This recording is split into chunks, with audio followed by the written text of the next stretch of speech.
Good evening, everybody. Welcome to CW Live. My name's Chris Webb, Head of Communications at the CW. Delighted to be joined tonight by our National Officer, Davie Robertson. Good evening, Davie. Evening, Chris. Delighted to have the opportunity to talk to people about the good deal. Fantastic, mate. And we've also got our brilliant interpreters. We've got Rosie and Nicola who'll be helping out with signing. Great news. I can already see people piling on, which is fantastic. Tonight's session, as we've pre-advertised, is about Parcelforce distribution, processing and logistics. So just to reiterate, we've got the session tomorrow on deliveries. We had the session yesterday on the overall elements of the agreement.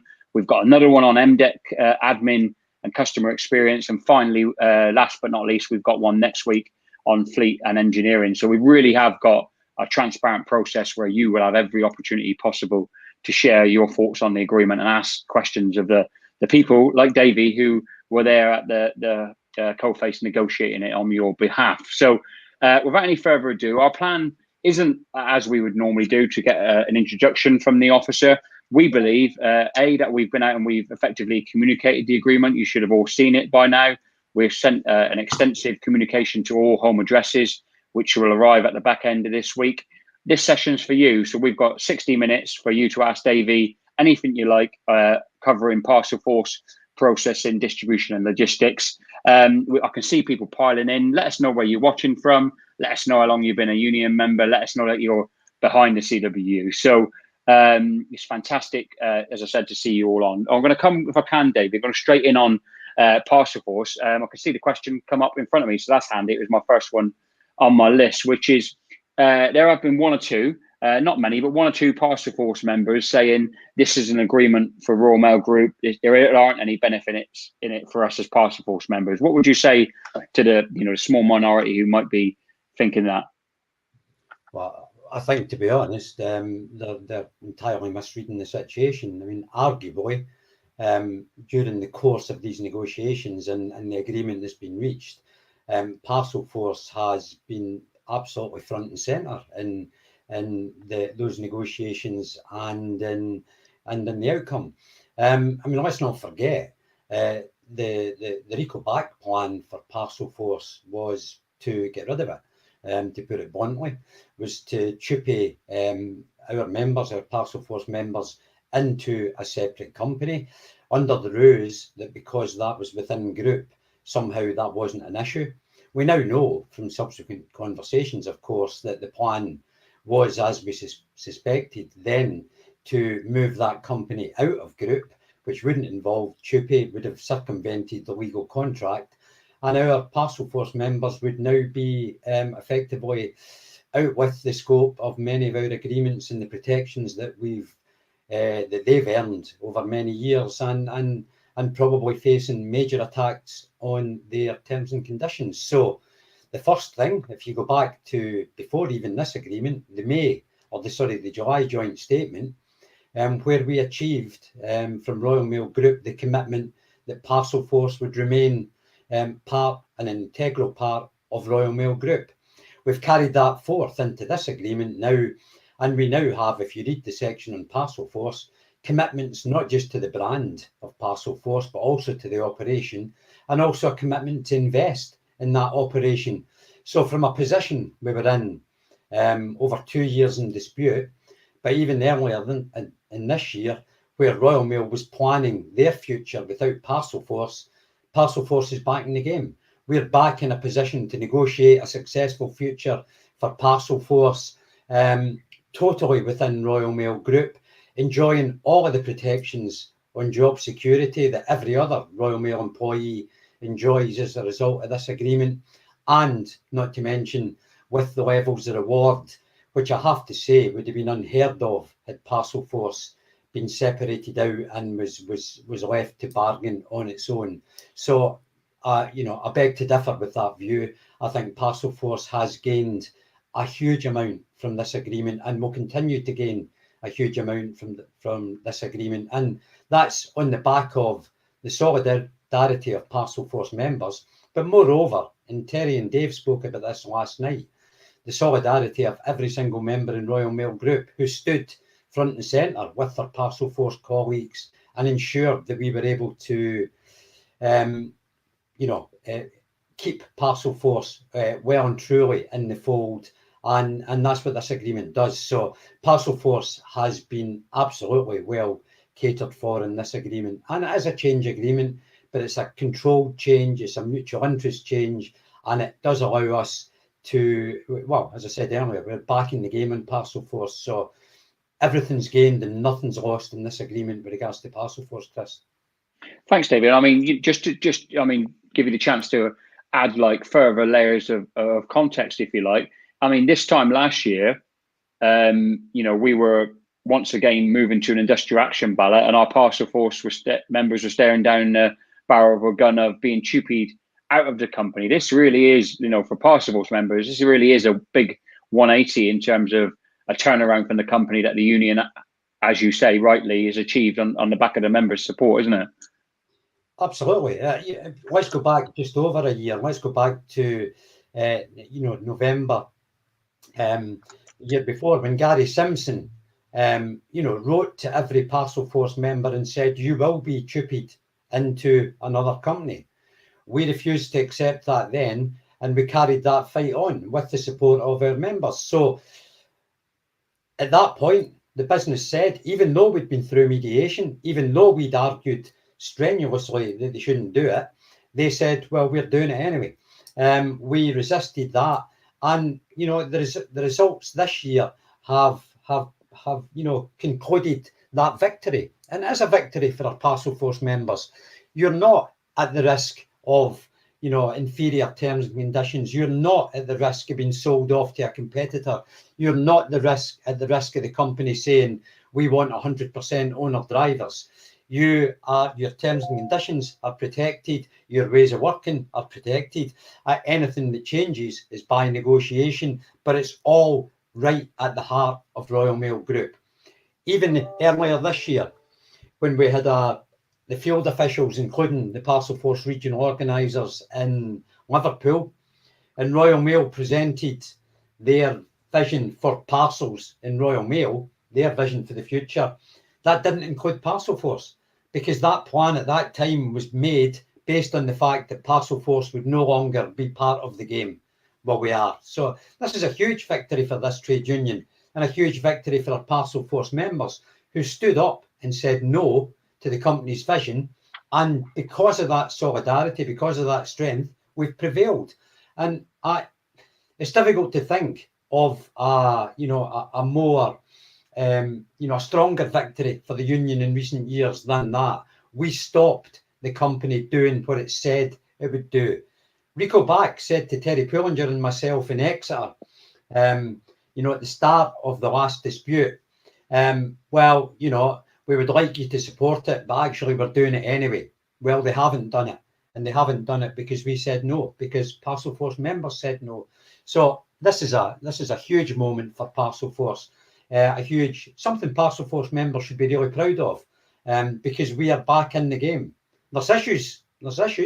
Parcelforce, despite COVID, despite the volume boost that COVID has delivered, the revenue boost, which has helped enormously, Parcelforce are still not hugely profitable. We will have to address that, but we're now doing it from a solid standpoint. We are now doing it fully within Royal Mail Group, with every protection that we've won over the years still applying in full to Parcelforce. So it's a great moment, Chris. It really is. Fantastic. Thank you, Davie. One of the things we were talking about it just before we came live is the rec system being used in Parcelforce. Ant puts this question, I think hopefully you can see it on your screen. Why are we using recs when it's a total shambles? We've had probably half a dozen people saying what Ant's saying or similar. And I know it's a complicated situation. So I'm going to give you a little bit of time perhaps to talk through where we are with it and what the union's position on it is. Well, Rex, I mean, let's now. While I'm saying it's a great moment, I'm not going to insult the intelligence of our Parcelforce members by coming on here and trying to say Rex is great. Rex is all singing, all dancing. Rex has been a nightmare. We've been using Rex for 5 years, and it's still not right yet. Now, some of those are problems with the system. I think we are starting to work through some of those problems, and it is improving. Some of them are down to the fact that Parcelforce management are not committed to Rex. They are very prone to, when things get tight, when volume's high, they are very quick to tell our members not to use it or to only follow the order, but not worry about the sequence. And listen, I'm not naive. There's quite a lot of our Parcelforce members don't like it. They've done the job for many years and don't particularly like the fact that a computer, or a system tells them what order to do their route. So there's a number of issues there. The real dilemma we have with Parcelforce is Parcelforce. If we want Parcelforce to be something different to the parcel service in Royal Mail, to be something more than the parcel service in Royal Mail. And currently that's where it's pitched. So Parcelforce is a premium provider. Parcelforce offers a 1 hour window, which where Royal Mail doesn't. And if we want Parcelforce to be unique, different, and to be able to compete at the premium end of the market, we must be able to offer the 1 hour window. And currently, the Rex system, slowly improving, but still not there yet, is the only means of doing that. And we have to get to a position where we are improving Rex.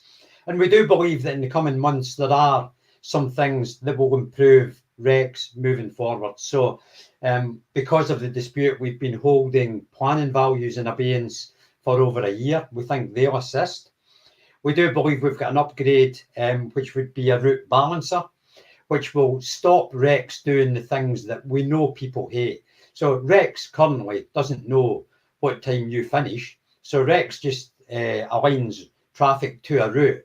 And we do have the ridiculous situation where people are scheduled to be out en route beyond what would be their natural finish time. The load balancer or the route balancer should remedy that. We have met with Parcelforce already on Friday, and we've got another series of meetings with them where we've said to them they need to take their management team to task. That management team has to trust Rex. If the management don't trust Rex, how would they ever expect our members to do it? So we've said to the business it's imperative that they buy in, that they stop abandoning it the first time traffic gets heavy, that they stop telling people to do the top 10 customers rather than follow Rex, that they stop treating certain customers with a level of service that they don't offer to everybody. And all of that will help the process.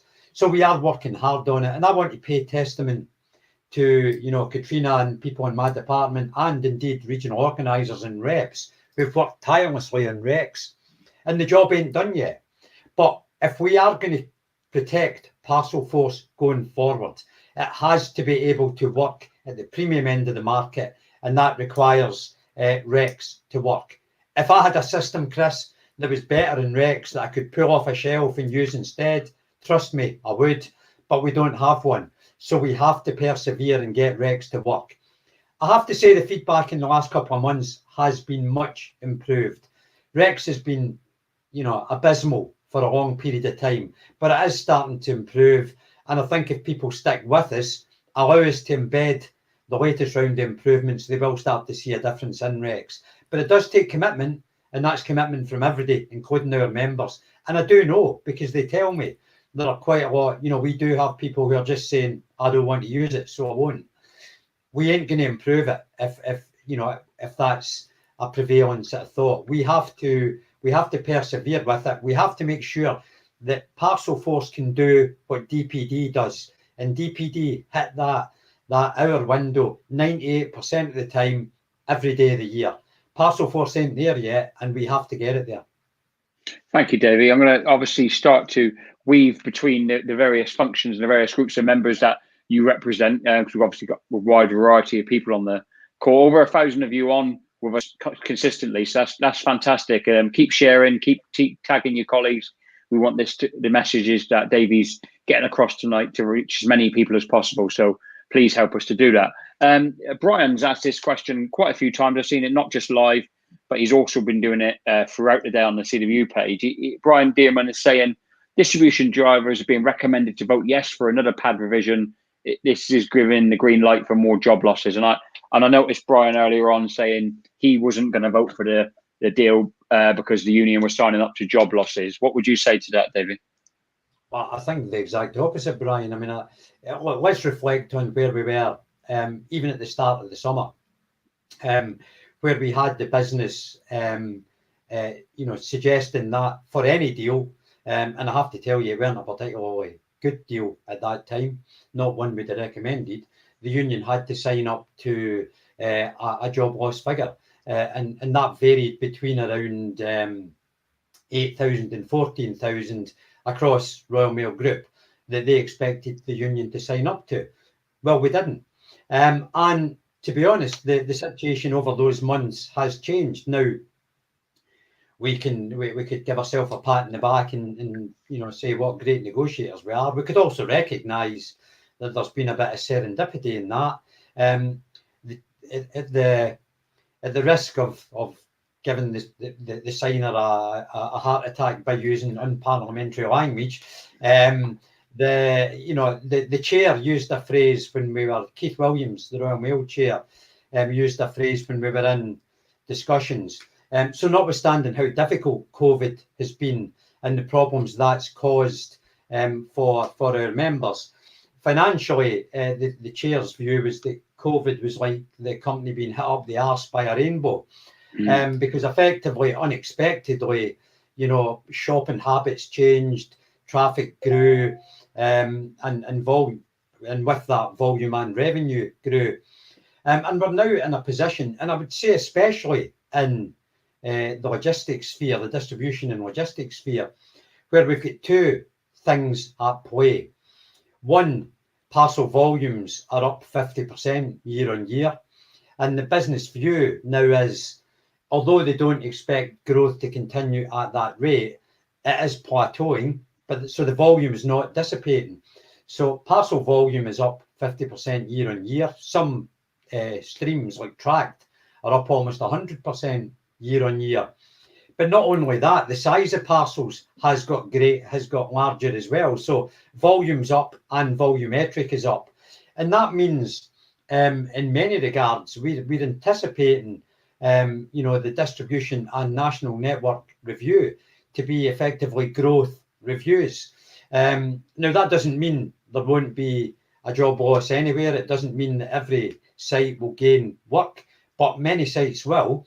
And I think where we are now looking at is totally different from earlier in the year. And I don't see this as the green light for job losses. Now, that doesn't mean, and I do understand we can't please all the people. I did watch Terry and Dave last night, where on almost in the same sentence, people were saying, let's drive out agency, but can I have VR? There's a number of various narratives afoot, but we don't see this as a green light for job losses. We see this as growth revisions. We're talking to the business, and for professional drivers, we are talking to the business about recruitment.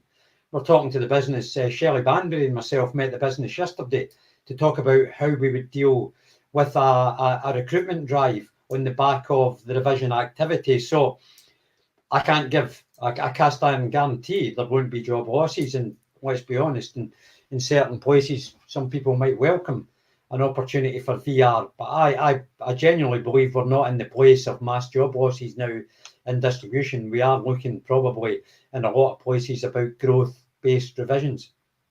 Thank you, Davie. We've got this one here from Andrew Hatch, who is saying, will there be a new agreement put in place for revisions in RMSS replacing the current way they're done?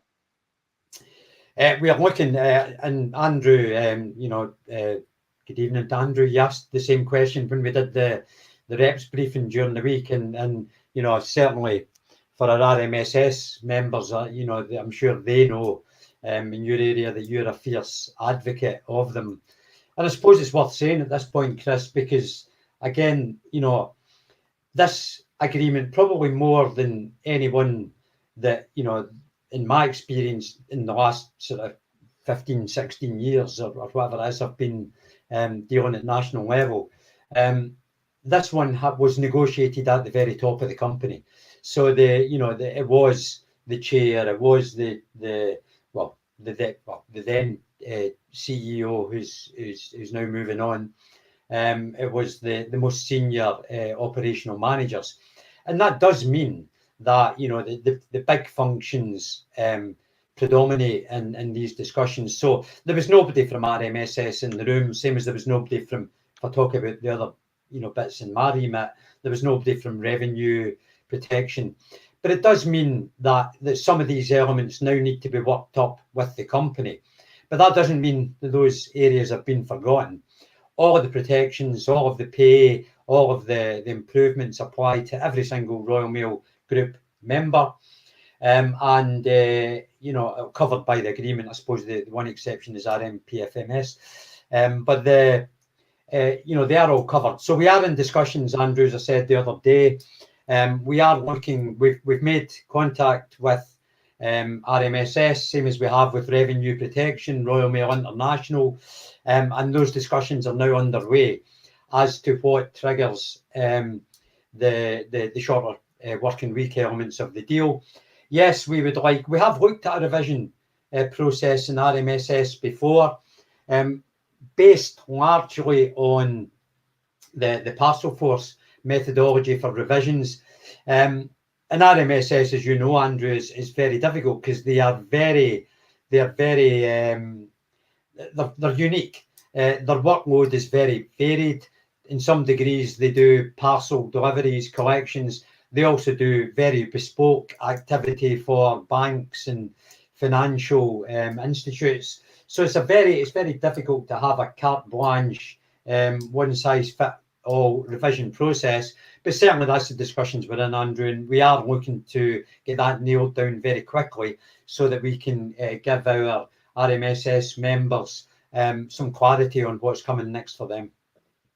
Thank you, Davie. Mick Newland here from Croydon VOC says, so when will there be a network review, and will that bring in the 1 hour less or extra pay with me release? Thank you. That's from Mick in Croydon VOC. Okay, Nick, thanks for your question. The plan is that we would be planning the network review for deployment around the end of Q4, so April, May-ish. Now, I will say all of these things are, it doesn't seem that long ago, but it was we concluded this agreement on the 18th of December. And we've been talking to you since then and talking to the business then about what that means.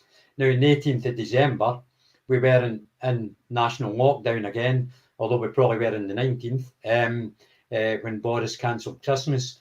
And since then, it's been a kind of gloomy picture with regards to COVID. So we are talking to the business about what we can do realistically in a COVID environment and distribution and national network and process and every function. I'm sure Mark will say the same tomorrow.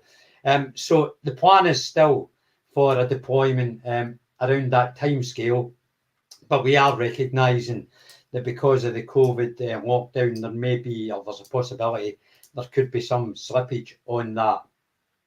With regards to the shorter working week for network drivers, so for the LGV drivers, the agreement we reached back in 2018, coming out of the 4 pillars, is that the flight path for network drivers would be a buyback of unpaid meal relief rather than a reduction in working time.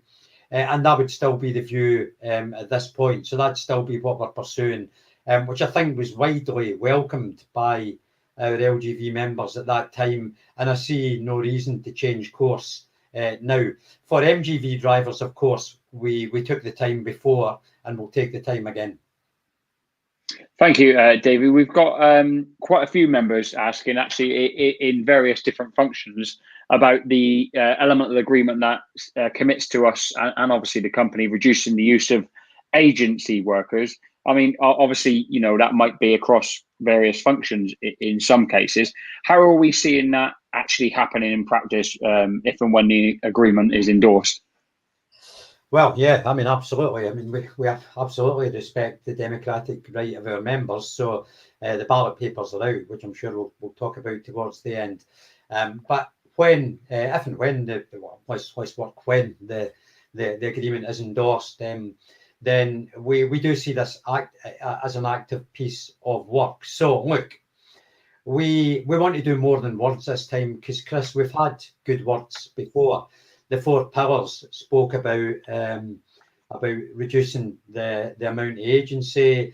The job security agreement in 2012 spoke about reducing agency. The legal contract actually stipulated how and when agency should be used within the core operation, and that's basically, to paraphrase, only for temporary workload that's not expected to last for more than 12 weeks. Now, look, we all know that is not the story on the ground that we have, especially in processing far too many agency workers. And we need to do something active now to address that. So I would say there's 2 things, Chris. One, the agreement, which you know, people hopefully will have read, has a job security section. And the very last bullet point in that sort of stipulates that all revision activity going forward should aim to remove agency from the workplace. And that's a clear commitment within the agreement. In processing, though, we're looking to go a bit further. So, you know, the agreement talks about guidelines for the revision activity. Actually, in processing, we've already done them.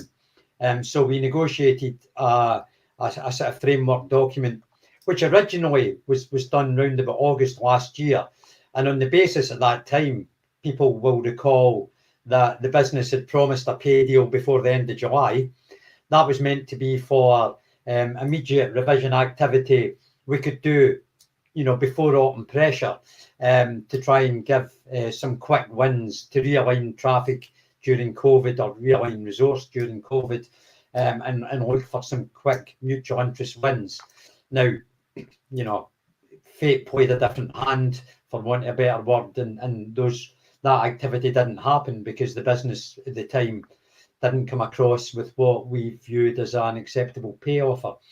But we have dusted that down. The business have agreed, and it says in the agreement that we'll use that for the immediate activity in processing. And that agreement talks about a number of things. It talks about targeting agency resource for removal. It talks about providing opportunities for part-time to full-time as part of those revision activity.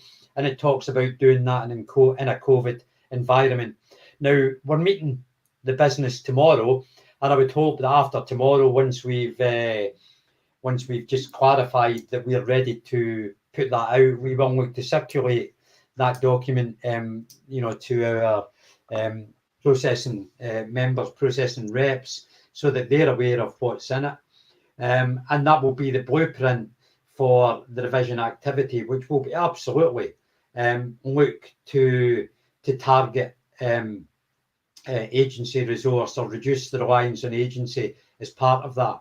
But I will say, Chris, and you know, it'd be wrong of me not to, that does mean that we have to live up to that as well. You know, I think it'd be wrong not to recognise that at times, you know, we've used agency, you know, for jobs or for times of the day or times of the week when, you know, when our members haven't necessarily wanted to attend, or and that's something we'll have to address going forward. So, but we're absolutely committed. We can't have hundreds of full-time equivalents in the industry. They're our jobs.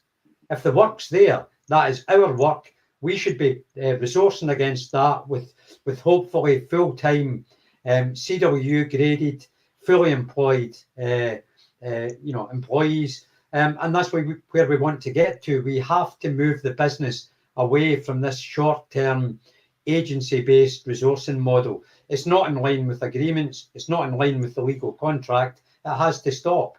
And we are very keen to try and use this opportunity to drive that forward. Thank you, Davie. Gerard and quite a few other members slickly following on. Are there any plans to upgrade in part of the process you were just detailing there, Davie, upgrade Vanguard workers into Royal Mail permanent contracts? Obviously, a lot of those Vanguard workers are CW members anyway. So, it's part of the realignment and hopefully bringing in more permanent jobs. Would there be an opportunity for those CW Vanguard members to gain for permanent employment? Absolutely. I think it's something I haven't waived any documents about tonight yet. I mean, if you go back to your 4 Pillars agreement, actually there was a commitment in the 4 Pillars agreement that said in the drive to reduce agency, and I do want to make the point, a lot of those agency employees are CW members. This is not a criticism of the individuals who are no doubt trying to earn a living, look after their families the same as every other person, every one of us. So it's not a criticism of the agency workers. It's a criticism of the concept the business use of trying to join or to have a level of flexible resource. So there was a commitment in the 4 Pillars that let's say we identified a number of additional jobs that we could resource against, then why would we not give current agency workers who may well be experienced, who understand the job, understand the Royal Mail ways of working, why would we not give them the opportunity to apply or to take up some of those opportunities? So absolutely, Chris, I think that is something we are keen to do. I will say the business were slightly resistant to it after the 4 Pillars. There was a draft agreement in play which the business stepped back from, but we are more than willing to revitalise that aspect to the talks and try to achieve an agreement to convert agency to substantive, notwithstanding the fact that that's not the only show in town. We've got an awful lot of less than full-time members who are working full-time hours or beyond their contracted hours, and we also want to create an environment where they can have their hours increased or be converted to full-time. So it's a balancing act, isn't it? We have to try and find a balance that works in the best interests of our members. But I think both of those things are legitimate aims.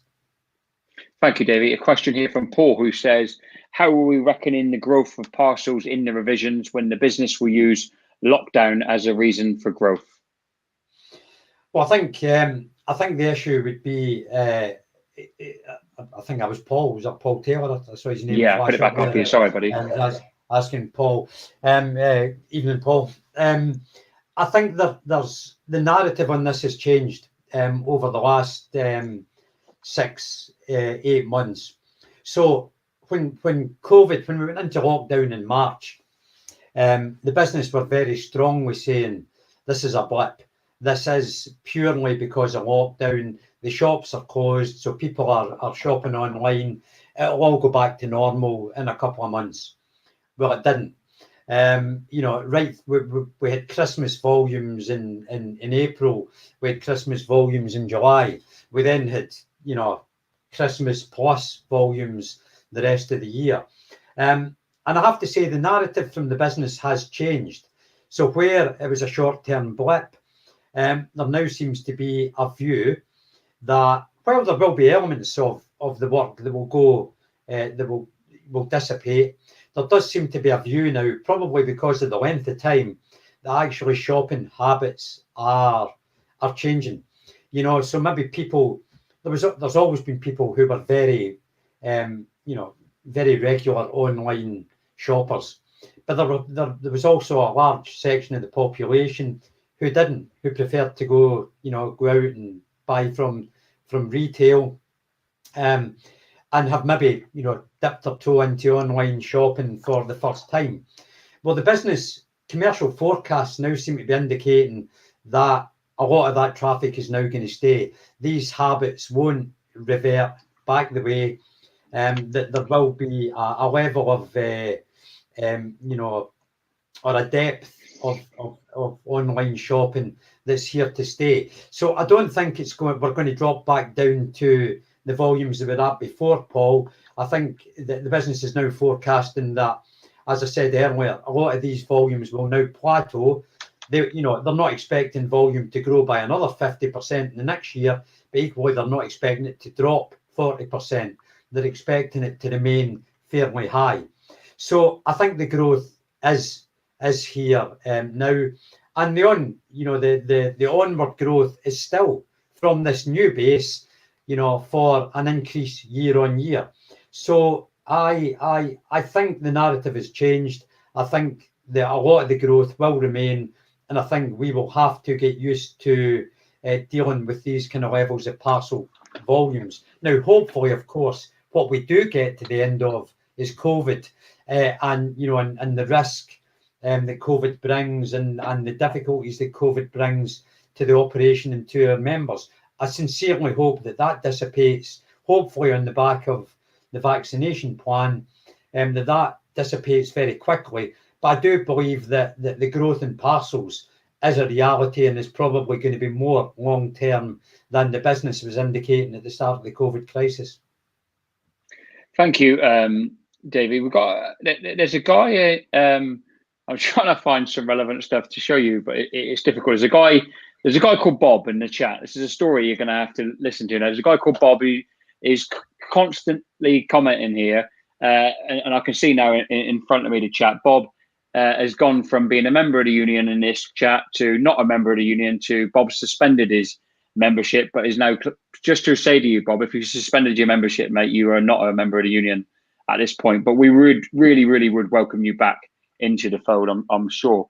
But what Bob is accusing us of, Davie, in the union of, is he's saying there should be a separate ballot in this consultative ballot for Parcelforce members. Not sure why you think that, Bob, because you wouldn't get a vote because you're not a member, just to reiterate. But he's saying that we are basically only in it for the posties, and this agreement does nothing for Parcelforce. What would you say to that, Davie? Well, I mean, I think I've already answered that question earlier in the piece. I don't know whether Bob was listening at the time. I have a funny feeling I saw Bob on last night's contributions as well, perhaps. But look, it's a group-wide agreement. So that's the decision. Is to progress it as a group-wide entity. The agreement's different for different sections. You know, the change will be different in processing to distribution to delivery, as Mark will talk about, to RMSS, to revenue protection, to Parcelforce. The level of pay is the same for all. The change is different because the requirements are different. The task is different. So, but it is a group-wide agreement. I mean, genuinely. And listen, Bob's entitled to his opinion, and Bob's entitled to leave the union if he thinks we've sold him short. You know, if he's making that point, I doubt I'm going to change his mind. But you know, I think the reality is, at a time when, you know, unemployment is running rife, when people are on furlough, when people have uncertainty. My wife's on furlough just now, you know, because her company is suffering very badly under the effects of COVID. When people are suggesting there could be another 1 million unemployed by the end of the spring, when, you know, some key workers like nurses and NHS workers have been told about pay freezes or pay caps, to suggest that somehow the union has sold people short with a pay deal that delivers 6.4% in pay or benefits in just over, in real terms, in over an 18-month period, backdated and flown through to everything, on the back of the 4 Pillars Agreement, which means since October 2018, the level of improvements in remuneration for everybody, including in Parcelforce, has been in the level of 16%. I mean, I am struggling to see. You can accuse us of a lot, but selling people short, selling people out, honestly, Bob, you're entitled to your opinion, but I don't agree with you. Thank you, Davie. Spot on. And I think it's fair to say the vast majority of our members in the comments don't agree with you, Bob. So you know where the form is. We've shared the link with you, my friend. I'm back into Parcelforce. Dave Manley says, when are we likely to have a new indoor Pacific bonus in Parcelforce, Davie? As soon as we can get it over the line, Dave. We've been dealing with it for a period of time, and it has gone on too long. And I will say that's because the business has put forward proposals on what would constitute a bonus scheme. So what activity we would perform, or our indoor members and our admin members separately would do to, or would be required to do to earn bonus. And we've yet to be convinced by many many of the proposals that the business have put forward that it would be easy to earn bonus. Because some of that's because our indoor operations are varied, and they're not the same in every depot. In some depots, the indoor load the majority of the vans, and other depots they don't load any of the vans. In some places they do the bulk of the scanning, in other places they don't. So trying to get a bonus scheme where we would be comfortable that you would earn money or have the opportunity to earn money has been difficult. But we have made, as I say, we met with the senior Parcelforce management on Friday last week, and Parcelforce have committed to this being one of the priority issues in the ongoing talks. In a funny sort of way, we're ahead of the game, because the national agreement talks about local bonus schemes being maybe a way forward in Royal Mail as well. And in Parcelforce, at least we have them in place. I know currently the indoor one is basically a legacy scheme with a fixed payment, but we are desperately trying to get it over the line, Dave. But I don't want a bonus scheme that won't earn you money. And before any of our drivers jump in on the Rex thing, I think what the Rex scheme has shown, where you follow the sequence and the order, we've got depots that are earning £16 a week just now, every week. So it can earn money. Doesn't mean you are, but it can earn money. But I want the same for the indoor scheme. I don't want a scheme that we're not confident that you could earn money out of. But we're working hard on it, Dave. And as soon as we can get it over the line, we'll have it in place. Thank you, Davie. Brilliant. So we've got just over 15 minutes left. So get your final questions in. Got quite a few more to put to Davie, and obviously we want to get as many of you to him as we possibly can. Also, it's a great time of the session where we ask you if you're supportive of the union. So if you are, and you're proud of the agreement that we've reached, you're proud of the fight we fought over the last couple of years, simply put CW and proud in the comments now, and we'll share the best of those as we get a moment to do so. Whilst I switch back in, Davie, we've got Stuart Brain here, who's saying, please can we clarify about the shorter working week in network? What's happening there?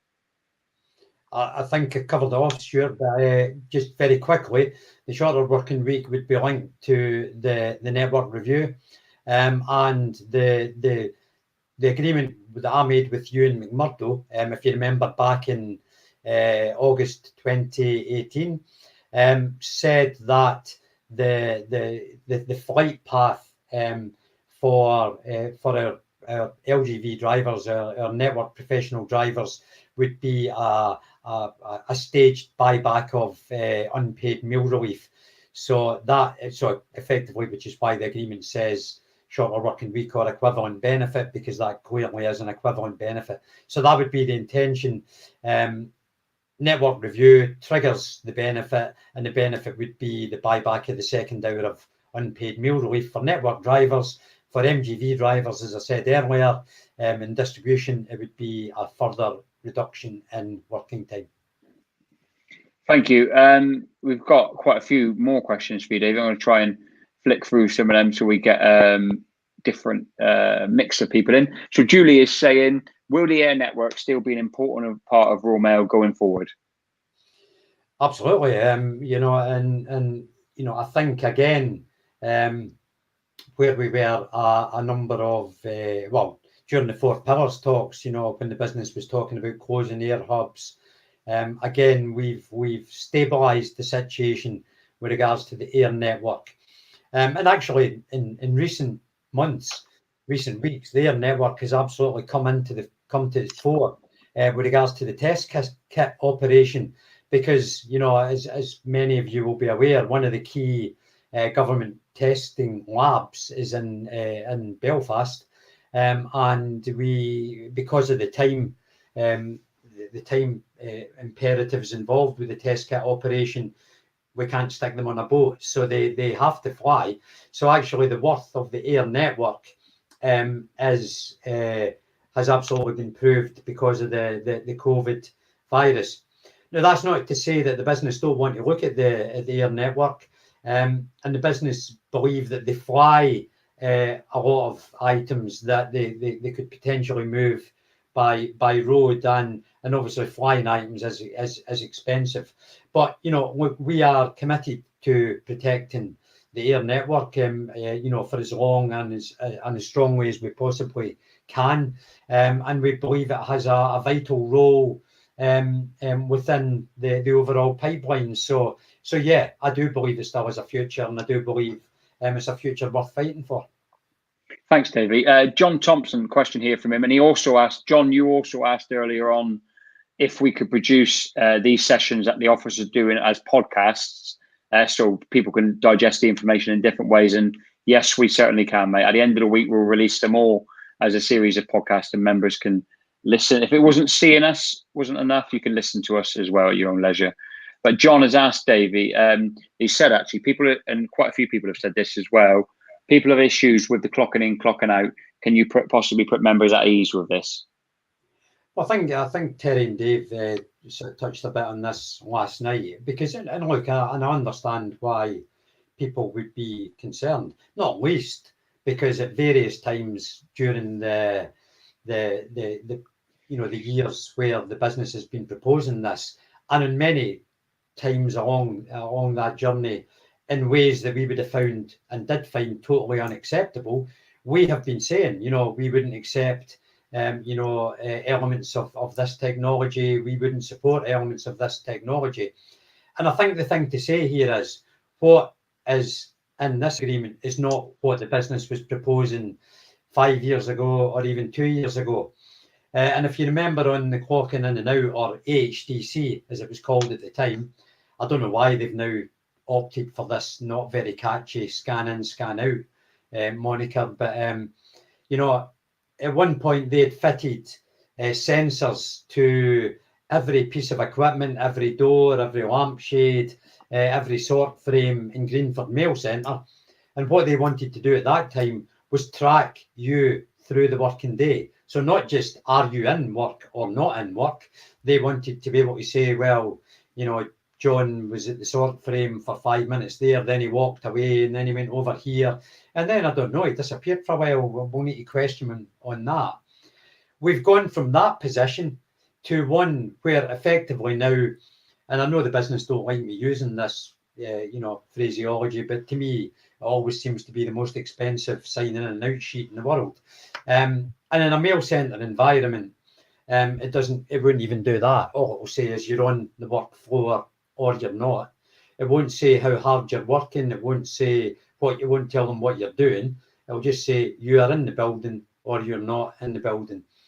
For our drivers, you know, and I know John from a distribution background, for our drivers, effectively, it won't tell them anything other than that same information. And for most of our drivers, the bulk of the day is not in the office. So effectively, it's something the business wanted. They believe it's important to them. And we've gone an awful long way to mitigate what that could be used for, So we have broken the link to pay. The business at one point, I think, thought that this would be something you would only get paid for the time you were in the building, which was ridiculous because, for a lot of our members, a lot of their working time is not in the building. But we've broken that link anyway. We've reinforced the commitment in section 17 of the old 4 pillars. I'll wave it about again. Section 17 of that. Go and read that again, because that actually talks about information being used in the proper way, that individuals having the right to privacy at work, the individuals having the right to be treated with fairness and dignity, the information not being used for conduct, the data not providing managers with any additional opportunity to invoke conduct. There's very strong words in there, and we have reinforced them and reaffirmed them as part of this agreement. So we believe that we have de-risked it, John. And for anybody else that's concerned about it, we've de-risked the technology. And on that basis, we don't believe that it is a threat. And I think Dave said last night, or Terry said last night, I think other unions are looking at the commitments we've achieved here as a blueprint for agreements on technology moving forward, because we can't uninvent it. So we have to find a way of managing it. And I think in this case, we've found a way to manage it successfully. Thank you, Davie. A couple of notices. So we've had Richard saying he's very proud of the agreement. Can we talk to him about fleet? We can't tonight, but we can on Monday night at 6 p.m. Tune us, join Carl Maiden and myself, and we will go through all the issues fleet related at that time. Also should say there's a couple of COVID related questions in the mix there. As Terry committed to yesterday, himself and the officers are putting together some COVID related communications, including another Pacific Live. So we will pick those issues up. Also should say, as I did last night, I've noticed lots of you in the comments doing a great job. Lots of our reps, our branches, divisions, getting in amongst it, answering members' questions, particularly from your team. Davie, Shelley and Katrina have been answering loads of members' queries, and I think that's really, really helped us. So thank you to you guys. It does a great job for us. Towards the back end of the session now, Davie, we had a question earlier on, which I can't find, but I'm going to repeat to you, which obviously, looking at the total switch around of the position of the company, if you like. So, I mean, you go back 12 months ago and you were on these sessions of us talking about an employer that wanted to take thousands of jobs out of the industry. And now we sit with a nationally agreed agreement to be voted by our members on growing the industry. Quite a few members, particularly at the start of the session, were asking us, A, what ideas have we got of products that could grow the industry? And B, will we be coming out to consult our members on that in the coming weeks and months? Yeah, absolutely. Just touching on COVID very, very quickly, Chris, and I absolutely agree with Terry's position. I think it absolutely requires a proper attention, a proper session. But listen, I just want people to be aware, and I think I could speak for every officer. Probably nothing, this agreement's important, but COVID's equally important, and there's an awful lot of work going on to try and ensure that our members are safe in the workplace, and that will continue.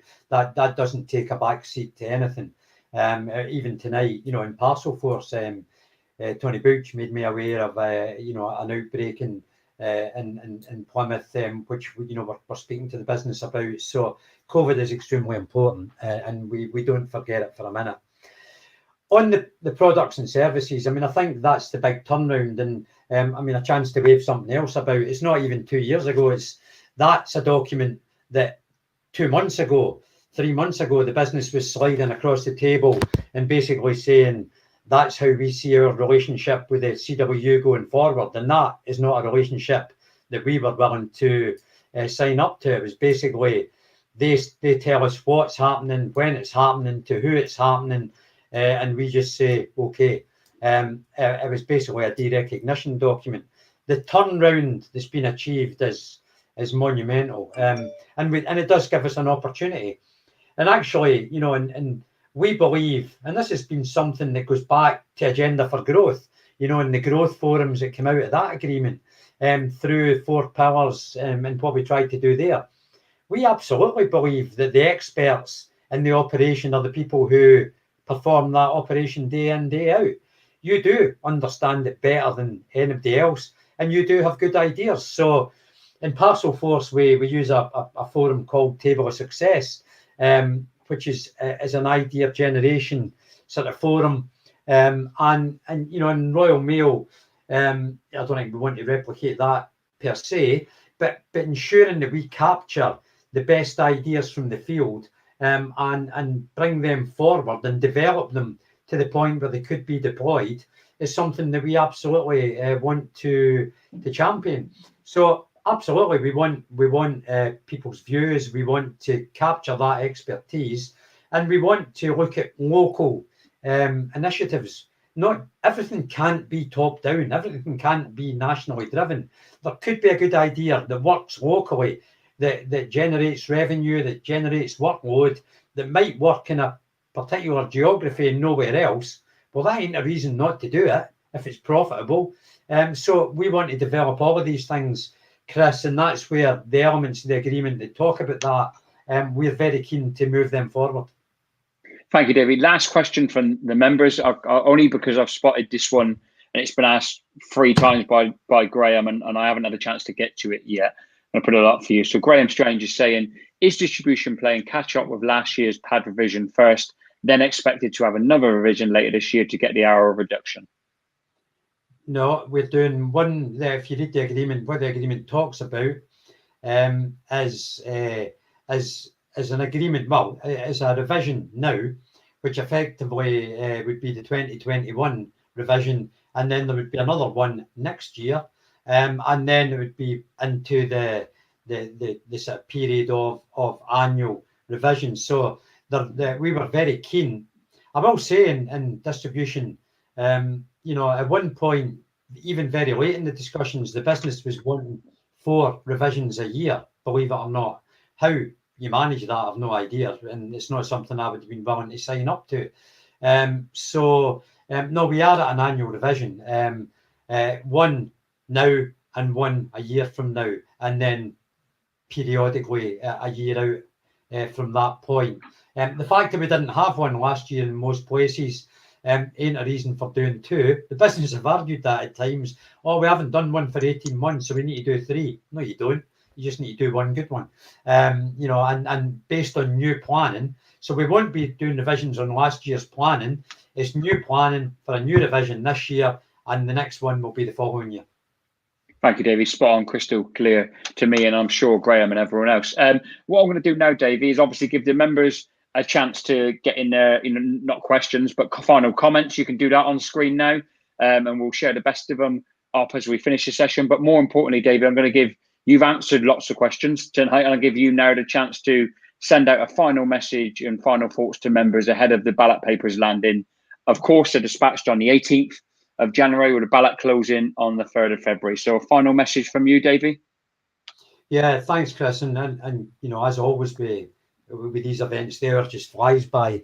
And I think the one thing that's come out of COVID is we've proved that these events have value, and it's something I would like to do more of in the future, and especially if we remain in a kind of lockdown. But look, I welcome the questions. We welcome the debate. This is meant to be interactive. We want to explain what's been agreed, and we want you to have the opportunity to challenge it. To take us to task, to even if it's Bob. In Bob's view, he's entitled to it, and he's come on and taken that opportunity. But look, we've reached a position where we believe the officers, the postal executive, everybody that's been involved, believe that there's an agreement before you, our members, that is worthy of you and worthy of your consideration. And we believe that compared to where we were a couple of years ago, compared to where we were 6 months ago, the agreement is a tangible achievement and does put us in a position to safeguard you and to secure a profitable, successful future for the business, to grow the business, to capture the parcel market, to protect the letter market going forward. So we also believe that what the COVID period and the last couple of years, even before COVID, the good work that Chris and his department have done is mean that Royal Mail scrutinise absolutely everything we do. So they do take notice of ballot results, especially when they're about industrial action, but they take notice of ballot results in this arena too. So listen, get out there, use your vote, have your say, back the agreement, because I genuinely believe it's the right thing to do. Take the recognition that the agreement bestows on you, because it is about recognising your efforts and contribution during the COVID crisis, not just to Royal Mail, but to the UK society, which has been huge. So use your vote.